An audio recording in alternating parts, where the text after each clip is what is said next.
கார்த்திக் தீபா சீரியலில் நேற்று எபிசோடில் என்ன நடந்துச்சு அப்படிங்கிறத பார்க்க போகிறோம். அதுக்கு முன்னாடி நம்ம சேனல் ரிவ்யூ உங்களுக்கு பிடிச்சிருந்துச்சு அப்படின்னா ஒரு லைக் பண்ணி சப்ஸ்கிரைப் பண்ணி வச்சுக்கோங்க. நேற்று என்ன ஆச்சு அப்படின்னு பார்த்தீங்கன்னா, துர்காவுக்கும் அந்த பார்த்துருக்கிற மாப்பிள்ளைக்கும் நிச்சயதார்த்த டேட் குறிக்கிறதுக்காக மாப்பிள்ளை வீட்டுக்காரவங்க இங்கே வந்திருக்காங்க. அப்புறம் எல்லோரும் அதான் சந்திரா சொல்லியிருக்காங்க இல்லையா, எல்லாம் சிக்கனு மட்டனு அந்த மாதிரி ரெடி பண்ணிக்கலாம் அப்படின்னு சொல்லவும், ஏன் அப்படின்னா கார்த்திக் மாட்டி விடுறதுக்காக. அவங்க அம்மா அபிராமி இறந்துட்டாங்க இல்லையா, அதனால் கறி இதெல்லாம் சாப்பிடக்கூடாது அப்படிங்கிறதுக்காக இந்த மாதிரி தான் பண்ணணும் அப்படின்னு சொல்லிட்டு, கார்த்தி சாப்பிட மாட்டார்ல, அதை வச்சு எப்படியாவது மாட்டி விடணும் அப்படின்னு சொல்லி ட்ரை பண்ணியிருப்பாங்க சந்திரா. அப்போ சிக்கனு அந்த மாதிரி நான்வெஜ்ஜு எல்லாமே வந்திருக்கும். வந்ததும் எல்லோரும் சாப்பிட உட்காந்துருப்பாங்க. டேட் ஃபிக்ஸ் பண்ணிவிட்டு சரி சாப்பிட்லாம் அப்படின்னு சொல்லிட்டு எல்லோரும் உட்காந்துருக்கும்போது கார்த்தி மட்டும் சாப்பிடாம நின்றுட்டுருப்பாரு. ஏன் நீங்கள் மட்டும் சாப்பிடாம இருக்கீங்க, சாப்பிடுங்க அப்படின்னு சொல்லிட்டு சந்திரா போட்டு கொடுப்பாங்க. ஆமாம் அப்படின்னு சொல்லிட்டு சாமுண்டீஸ்வரியும், வாங்க மாப்பிள்ள ஏன் சாப்பிடாம அங்கே நின்றுட்டுருக்கீங்க, வாங்க வாங்கன்னு சொல்லி கூப்பிடுவாங்க. அதுக்கு இல்லை நான் அப்புறம் சாப்பிட்றேன், எனக்கு பசி இல்லைன்னு கார்த்தி அவாய்ட் பண்ணிகிட்டே இருப்பார். உடனே எப்படி சந்திரா இருந்துட்டு சொல்லுவாங்க, எப்படி சாப்பிடுவான், அவங்க அம்மாவுக்கு சாமி கும்பிட்டதுக்கப்புறம் தானே அவங்க நான்வெஜ்லாம் சாப்பிட்ணும், இப்போ சாப்பிட மாட்டாங்க உன்னோட டிரைவர் மாப்பிள்ள, அதனால தான் அங்கே நிற்கிறான் அப்படின்னு சொல்லவும், நீ பேசாமல் இருக்க மாட்டியா சந்திரா, எப்போ பார்த்தாலும் சின்ன மாப்பிள்ளை ஏதாவது சொல்லிகிட்டே இருக்க, உன்னோட சந்தேக புத்தி உன்னை விட்டு போகவே மாட்டேங்குது, எப்போ பார்த்தாலும் அவர் ஏதாவது சொல்லிகிட்டே இருக்க, நீ பேசாமல் சாப்பிடு, அவர் சாப்பிடுவார் அப்படின்னு சொல்லிட்டு, வாங்க மாப்பிள்ள அப்படின்னு சொல்லி கூப்பிடவும், எல்லோரும் ரேவதி அதுக்கப்புறம் அவங்க மாமா எல்லாருமே சப்போர்ட் பண்ணுவாங்க. அவர் தான் பசிக்கலைன்னு சொல்கிறாருல, விடுங்கம்மா அவங்க அப்புறம் சாப்பிட்டுக்குவாங்க, ஏன் கம்பல் பண்ணுறீங்க அப்படின்னு சொல்லி கேட்கவும், இல்லை ரேவதி சந்திரா பாரு எப்படி சொல்கிறான்னு, மாப்பிள்ளை மேலே சந்தேகப்பட்டு ஏதாவது ஒன்று சொல்லிகிட்டே இருக்கா, அவள் சந்தேகத்தை தீர்க்கறதுக்காகவே மாப்பிள்ளை இப்போ சாப்பிட்ணும் அப்படின்னு சொல்லவும், உடனே இவர் சொல்லுவார், ரேவதியோட அப்பா சொல்லுவார், என்ன நீ அவள் சந்தேகப்படுறா அப்படிங்கிறதுக்காக நீ மாப்பிள்ளையை சாப்பிட சொல்வியா, அவருக்கு எப்போ தோணுதோ அப்போ சாப்பிட்டோம், நீங்கள் எல்லோரும் சாப்பிடுங்க, அவருக்கு தான் பசிக்கலைன்னு சொல்கிறாருல்ல, அவளோட சந்தேகத்தை போக்கணும் அப்படிங்கிறதுக்காக நம்ம மாப்பிள்ளையை நீ இப்படி பேசுவியா அப்படின்னு சொல்லவும், அட இல்லைங்க அப்படி இல்லை, அவரும் சாப்பிடட்டுமே அதுக்காக தான் நான் சொன்னேன், இவளும் பாருங்கள் எப்போ பார்த்தாலும் மாப்பிள்ளை ஏதாவது சொல்லிகிட்டே இருக்கா அப்படின்னு பேசிகிட்ருப்பாங்க. அப்போ ரேவதி நினைப்பா, இப்போ என்ன பண்ணுறதுன்னு தெரியலையே, கார்த்தியை போட்டு கொடுக்கறதுக்காக மாட்டி விடுறதுக்காக தான் சித்தி இந்த மாதிரி ட்ராமா பண்ணிகிட்ருக்காங்க, எப்படியாவது கார்த்தியை காப்பாற்றணுமே அப்படிங்கிறதுக்காக யோசிச்சு நின்றுட்டுருக்காங்க. அப்போ பார்த்திங்க அப்படின்னா மயிலோட ஃபோனுக்கு ஒரு கால் வருது. மயில் எடுத்து பேசிட்டு, என்னது அப்படியா அப்படியா அப்படின்னு சொல்லி பேசிகிட்ருப்பாரு. என்ன அப்படின்னு சொல்லி கேட்கவும் என்னது சாப்பாட்டில் பல்லி விழுந்துருச்சா, யாரும் சாப்பாட்டை சாப்பிட வேணாமா அப்படிங்கிற மாதிரி பேசவும், இந்த சந்திராவுக்கு சந்தேகம் வந்துச்சு. ஓ, சின்ன மாப்பிள்ளை காப்பாற்றுறதுக்காக பெரிய மாப்பிள்ளை பண்ணுற ட்ராமாவா, நீங்கள் 2 பேரும் தான் கூட்டு களவாளிகளாச்சே, அதனால் பெரிய மாப்பிள்ளையை காப்பாற்றுறதுக்காக இந்த மாதிரி பொய் சொல்கிறியா அப்படின்னு சொல்லி நம்ம மனசில் நினச்சிட்ருப்பாங்க. அதுக்கப்புறம் என்ன மாப்பிள்ளை என்னாச்சு அப்படின்னு சொல்லி கேட்பாங்க சாமுண்டீஸ்வரி. ஆமாம் அத்தை, இங்கே ஹோட்டல்லேருந்து கால் பண்ணியிருந்தாங்க நம்மளுக்கு டெலிவரி பண்ணவங்க, சாப்பாட்டில் பல்லி விழுந்துருச்சா, அதனால் யாரையும் சாப்பிட வேணாம்னு சொல்லி கால் வந்திருக்கு அப்படின்னு சொல்லுவோம். ஐயோ அப்படியா அப்படின்னு சொல்லிட்டு எல்லோரும் சாப்பிடாதீங்கன்னு சொல்லுவாங்க. உடனே சந்திரா அவங்க 2 பேரும் கூட்டுக்களவாணிங்க, உன்னோட சின்ன மாப்பிள்ளையை காப்பாற்றுறதுக்காக உன்னோட பெரிய மாப்பிள்ளை ட்ராமா பண்ணிகிட்ருக்காரு, நான் இதெல்லாம் நம்ப மாட்டேன் அப்படின்னு சொல்லுவாங்க.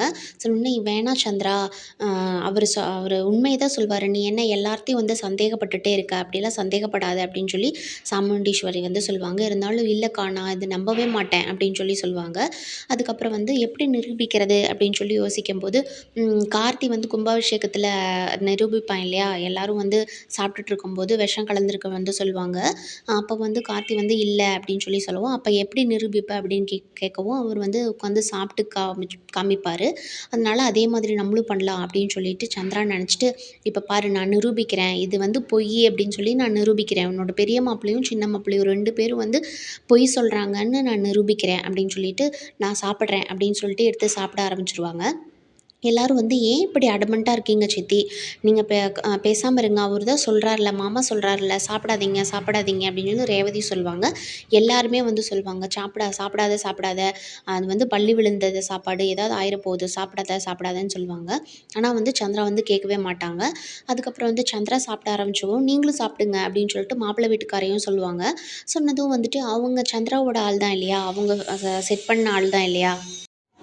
அதனால வந்து அவங்களும் சின்ன சம்மந்தியே சாப்பிட்றாங்க. வாங்க நம்மளும் சாப்பிட்லான்னு சொல்லிட்டு எல்லாரும் சாப்பிட ஆரம்பிச்சுருவாங்க. சாப்பிட ஆரம்பிச்சதும் எல்லாரும் கொஞ்ச நேரம் சாப்பிட ஆரம்பிச்சதும் என்ன ஆகும் அப்டின்னா, அவங்களுக்கெல்லாம் வயித்த பெரட்டுற மாரி இருக்கும். வாமிட் வர மாரி இருக்கும். "ஐய்யய்யோ!" அப்படின்னு சொல்லிட்டு, "அப்ப நிஜமாவே பல்லி தான் விழுந்துருச்சு போல" அப்படின்னு சொல்லிட்டு எல்லாரும் ஒரு மாரி ஃபீல் பண்ண ஆரம்பிச்சுருவாங்க. அதுக்கப்புறம் வந்து, "ஐய்யய்யோ! எல்லாத்துக்கும் வந்து எதுவும் ஆகுது. வாங்க ஹாஸ்பிட்டல் கூட்டிட்டு போலாம்" அப்படின்னு சொல்லிட்டு மயில வந்து ஹாஸ்பிட்டல் கூட்டிட்டு போக சொல்லுவாங்க. அப்புறமா ஹாஸ்பிட்டல் போய் எல்லாத்துக்கும் ட்ரிப்ஸ் ஏறிட்டுருக்கும். அப்புறம் டாக்டர் வந்து பார்த்துட்டு, "ஓகே, ஒண்ணும் பிரச்சனை இல்ல. வாங்க போலாம். நீங்க டிஸ்சார்ஜ் ஆயி போலாம்." அப்படின்னு சொல்லிருவாங்க. சாமுண்டீஸ்வரி வந்து திட்டுவாங்க. "சந்திரா உன்னோட லூசுத்தனமா பண்ணி வச்சு இப்ப பாரு எல்லாத்தையும் வந்து ஹாஸ்பிட்டல்ல வந்து படுக்க வச்சுட்ட. நீ பண்ணுறதும் இல்லாம பாரு வந்த மாப்பிள்ளை வீட்டுக்காரவங்களையும் அவங்களுக்கு உடம்பு சரியில்லாம போய் அவங்க எல்லாருமே வந்து ஒரு நல்ல காரியம் பண்ணுறப்ப வந்து எல்லாரும் ஹாஸ்பிட்டல் அட்மிட் ஆகுற மாரி ஆயிடுச்சு." அப்படின்னு சொல்லவும், "சரிக்கா, சாரி." அப்படின்னு சொல்லுவாங்க. அதுக்கப்புறம் "சரி வாங்க போலாம்." அப்படின்னு சொல்லிட்டு, "சரி நான் கிளம்புறேன். மாப்பிள நீங்க எல்லாத்தையும் டிஸ்சார்ஜ் பண்ணி கூட்டிட்டு வந்துருங்க." அப்படின்னு சொல்லவும், மாப்பிள்ளை வீட்டுக்காரவங்க வந்து, "இல்லம்மா நாங்க இப்படியே கிளம்புறோம். நாங்க இன்னொரு நாள் வரோம்." அப்படின்னு சொல்லிட்டு சொல்றாங்க. "மன்னிச்சுக்கோங்க. இந்த மாரி நல்ல நாள் அப்போ என் தங்கச்சி பண்ண தப்பால இந்த மாரி ஆயிடுச்சு. நீங்களும் வந்து ஹாஸ்பிட்டல் அட்மிட் ஆகுற மாரி ஆயிடுச்சு." அப்படின்னு சொல்லவும், "அதெல்லாம் ஒண்ணும் பிரச்சனை இல்லம்மா. பரவால்ல." அப்படின்னு சொல்லிட்டு அவங்க அந்த பக்கம் கிளம்பிடுறாங்க. அதுக்கப்புறம் சந்திராவும், மயிலும் வந்து கார்ல வந்துட்டுருக்காங்க. அந்த பக்கம் பார்த்தீங்க அப்படின்னா, துர்காவும், நவீனும் வந்துட்டு மீட் பண்றாங்க ஒரு இடத்துல. "டேய் என்னாச்சு தெரியுமா? மாப்பிள்ளை வீட்டுக்காரவங்க வந்துட்டு எனக்கு நிச்சய தேதி வந்து குறிச்சுட்டு போயிட்டாங்க.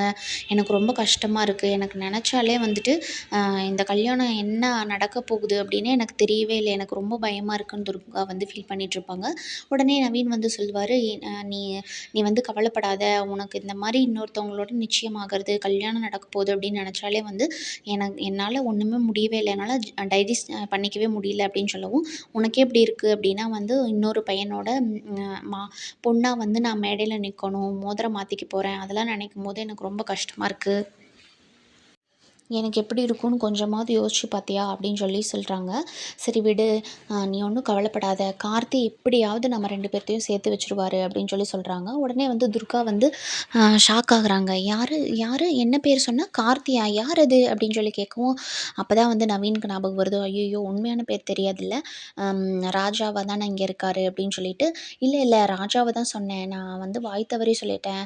பெங்களூர்ல வந்துட்டு கார்த்தி அப்படின்னு சொல்லிட்டு என்னோட க்ளோஸ் ஃப்ரெண்ட் ஒருத்தன் இருக்கான். அவனோட ஞாபகத்துல வந்துட்டு நான் ராஜா வந்து பேர் மாத்தி சொல்லிட்டேன்." அப்படின்னு சொல்லவும், "ஓ! அப்படியா? சரி." அப்படின்னு சொல்லிட்டு 2 பேரும் வந்து ஹக் பண்ணிக்கிறாங்க. அப்படி பண்றப்போ கரெக்ட்டா வந்துட்டு என்ன ஆகுது அப்படின்னா, மயிலும், சந்திராவும் வந்துட்டு கார்ல டிஸ்சார்ஜ் ஆயி வந்துட்டுருக்காங்க. அப்போ வந்துட்டு சடன் பிரேக் போடும்போது பார்த்தா, அந்த இடத்துல வந்து துர்காவும், நவீனும் வந்து ஹக் பண்ணிட்டே நின்னுட்டுருக்காங்க. அத வந்து ஃபர்ஸ்ட்டு வந்து சந்திரா பார்த்துடுறாங்க. "என்ன இவ இப்படி வந்து நடு ரோட்ல இப்படி ஹக் பண்ணிட்டு நின்னுட்டுருக்காங்க 2 பேரும். திரும்ப வந்து இவங்க 2 பேரும் லவ் பண்ண ஆரம்பிச்சுட்டாங்களா?" அப்போ வந்து வீட்டுக்கு வந்தப்ப, இந்த துர்கா தான் ரூமுக்குள்ள மறைச்சு வச்சுட்டு நம்ம எல்லாத்தையும் தேட விட்டாளா? அப்ப இவங்க 2 பேரும் திரும்ப வந்து சேர்ந்துட்டாங்களா? இத என்ன பண்றது? அக்காட்ட சொல்லலாமா? வேணாமா? நம்ம என்ன பிளான் பண்ணலாம்? அப்படிங்கிற மாரி வந்து சந்திரா வந்து யோசிச்சுட்ருக்காங்க. அதுக்கப்புறம் சந்திரா பார்த்துட்டு திரும்பவும் உடனே வந்து மயில் இந்த பக்கம் திரும்பவும் இவரும் வந்து பார்க்குறாரு. என்னது இது? இவங்க 2 பேரும் நிச்சயமாயிட்டுருக்கு அந்த பக்கம் வீட்ல. இவன் என்ன இங்கே வந்துட்டு இப்படி நின்னுட்டுருக்காங்க அப்படின்னு சொல்லி மயில் ஒரு பக்கம் யோசிச்சுட்ருக்காரு. அதுக்கப்புறம் வந்து வீட்டுக்கு வந்ததும் வந்துட்டு, சரி பார்த்துக்கலாம் அப்படின்னு சொல்லிட்டு சந்திரா 2 பேரும் வந்து கிளம்பி வந்துடுறாங்க. அதுக்கப்புறம் அந்த பக்கம் பார்த்தீங்க அப்படின்னா, மைதிலி வந்துட்டு தோட்டத்தில வந்து ஒர்க் பண்ணிட்டுருக்காங்க. அப்ப அந்த பக்கம் வந்து வில்லன் வந்து வராங்க. சந்திராவோட மாமா வந்து வரான்.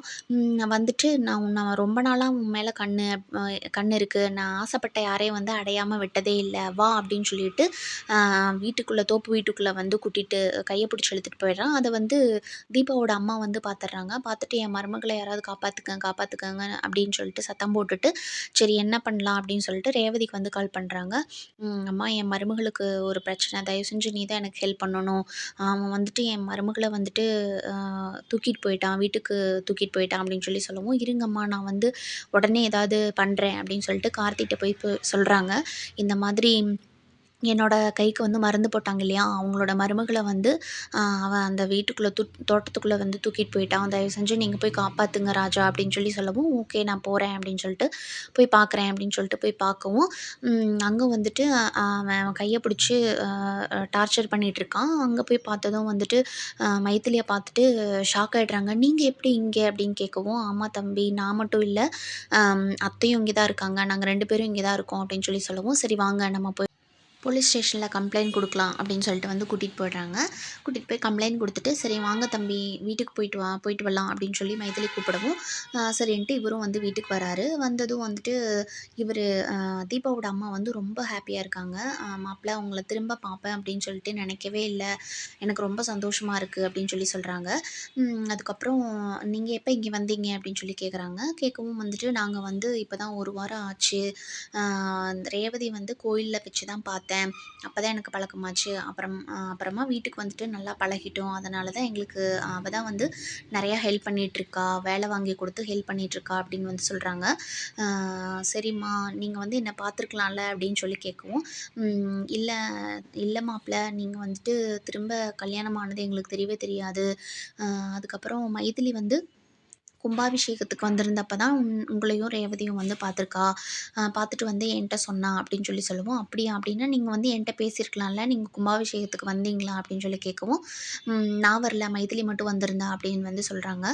அப்புறமா மைதிலிட்ட ஏன் அப்போ நீங்கள் என்கிட்ட வந்து பேசியிருக்கலாமே, ஏன் வந்துட்டீங்க அப்படின்னு சொல்லவும், இல்லை தம்பி உங்களை வந்து அங்கே பார்ப்பேன் அப்படின்னு சொல்லிட்டு நான் நினைக்கவே இல்லை, திடீர்னு உங்களை பார்த்ததும் வந்து எனக்கு என்ன பண்ணுறதுன்னு தெரில, அதனால வந்து கிளம்பி வந்துட்டேன், ரேவதியோட ஹஸ்பண்ட் தான் நீங்கன்னு எனக்கு தெரியாது அப்படின்னு சொல்லவும், அப்படியா நீங்கள் எதுவும் மனசில் வச்சுக்காதீங்க, நான் வந்துட்டு என் சூழ்நிலையால் தான் வந்து ரேவதியை வந்து கல்யாணம் பண்ணிக்க வேண்டியதாகிடுச்சு, ரேவதி வேறு யாரும் இல்லை, என்னோடய சொந்த தாய்மாமா பொண்ணு தான், என்னோடய அம்மாவோட ஆசைக்காக எங்கள் 2 குடும்பமும் ஒன்று சேரணும் அப்படிங்கிறதுக்காக தான் நான் வந்து அவளை கல்யாணம் பண்ணிக்கிட்டேன் அப்படின்னு வந்து சொல்கிறாரு. ச்சே என்ன மாப்பிள்ளை இப்படி சொல்கிறீங்க, உங்களுக்கு வந்து ஒரு நல்ல வாழ்க்கை கிடச்சிராதா, ஒரு நல்ல பொண்ணு கிடைக்காதா, திரும்ப கல்யாணம் பண்ணிட்டு நீங்கள் சந்தோஷமாக இருக்க மாட்டீங்களான்னு சொல்லிட்டு நான் போகாத கோயிலே இல்லை, எல்லா தெய்வத்தையும் வேண்டிகிட்டு இருந்தேன், உங்கள் 2 பேர்த்தையும் பார்க்கும்போது எனக்கு அவ்வளோ சந்தோஷமாக இருக்குது அப்படின்னு சொல்லுவாங்க. சொன்னதும் வந்துட்டு தீபாவோட ஃபோட்டோ அங்கே இருக்கும் மாலை போட்டு, அதை பார்த்துட்டு கார்த்தி வந்து ரொம்ப ஃபீல் பண்ணுறாரு. அதுக்கப்புறம் வந்து சரிம்மா நீங்கள் ரேவதி கிட்ட இதெல்லாம் பற்றி எதுவுமே தெரியாது, நீங்கள் எதுவும் சொல்லிக்காதீங்க அப்படின்னு சொல்லவும், சேச்சே ரேவதி ரொம்ப தங்கமான பொண்ணு, உங்களுக்கும் அவங்களுக்கும் வந்து ரொம்ப நல்ல பொருத்தம், ரொம்ப நல்ல பொண்ணு அப்படின்னு கேட்குறாங்க. ரேவதிக்கு நீங்கள் தான் வந்து கை சரியாகிறதுக்காக வைத்தியம் பண்ணீங்களா அப்படின்னு சொல்லி கேட்கவும், ஆமாம் நான் தான் பண்ணேன் அப்படின்னு சொல்கிறாங்க. அதுக்கப்புறம் வந்து சரி மாப்பிள்ளை அப்படின்னு பேசிகிட்டு இருக்கும்போது கரெக்டாக ரேவதி வந்து வந்துடுறாங்க.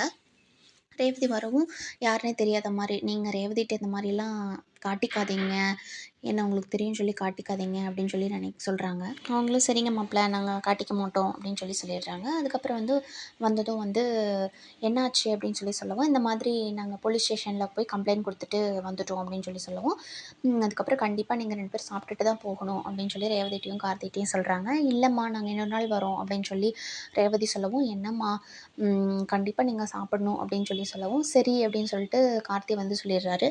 மாப்பிள்ளையே சொல்லிட்டாரு அப்புறம் என்னம்மா அப்படின்னு கேட்கவும் ரேவதி வந்து ஷாக் ஆயிடுறாங்க. இதோட இந்த எபிசோடு வந்து முடியுது.